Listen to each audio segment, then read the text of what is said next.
The next theorem, cyclic quadrilateral theorem, we call a quadrilateral cyclic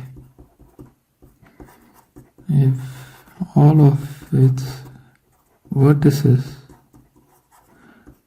lie on the circumference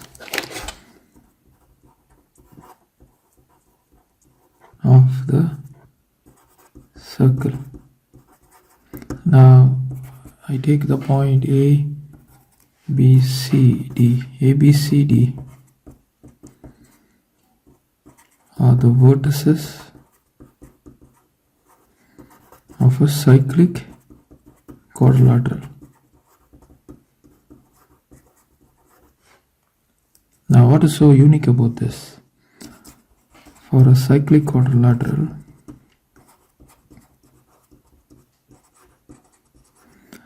the sum of the angles of the opposite sides are supplementary in nature. Okay, now you might be asking, when do we apply this? Now suppose I'm going to draft a simple question here, right? So that you will be in a position to appreciate this concept. So let's do that. Now this is the question we are given. We have a circle of radius, say 6 units, and angle D is equal to 70 degrees. Okay, angle D is here. OB bisects angle B. So these are the information that we have, and we are asked to find the area of AOB. So triangle AOB. So that means with this information we have O here, and this is actually hitting B, and we are creating a triangle here. Triangle is created. Now we are given this as 70 degrees. So we have to find this area. We know this is 6, this is 6. But these are the informations that we have. Now we cannot outrightly use, or I would say, so that is to state that we do not know this angle. Okay, but the only information is that these two are equal. So we have an isosceles triangle, but we have given this angle D. So I'm going to write the following statements for the solution. Okay, since ABCD is a cyclic quadrilateral, and we know that by cyclic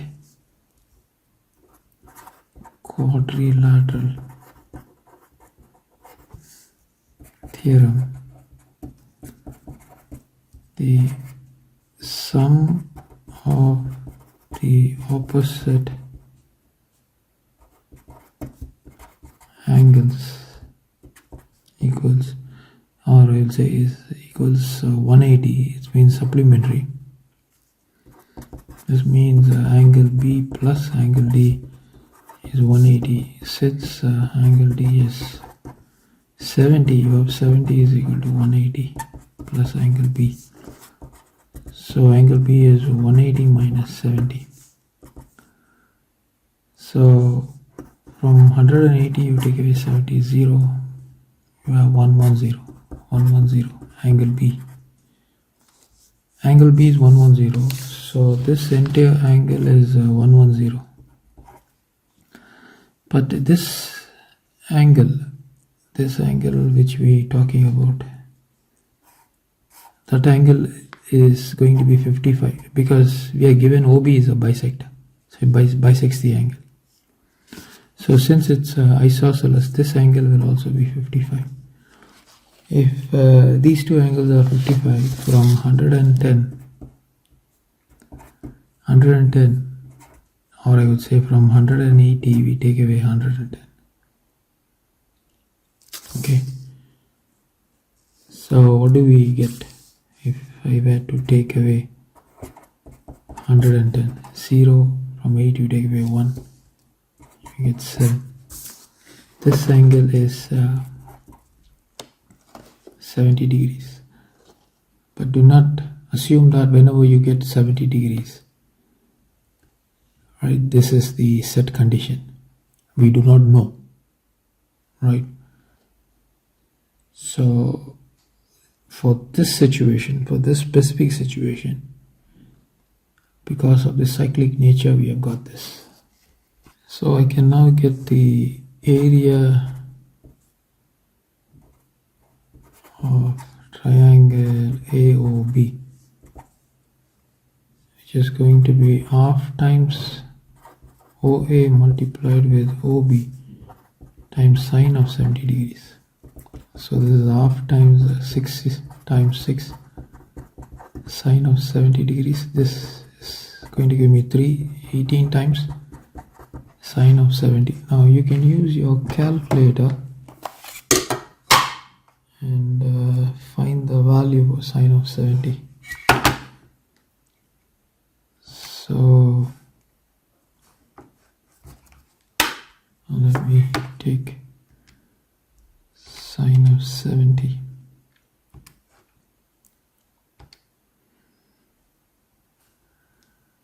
So this is the value we are getting, this multiplied with 18, and the area is approximately 16.91 square units.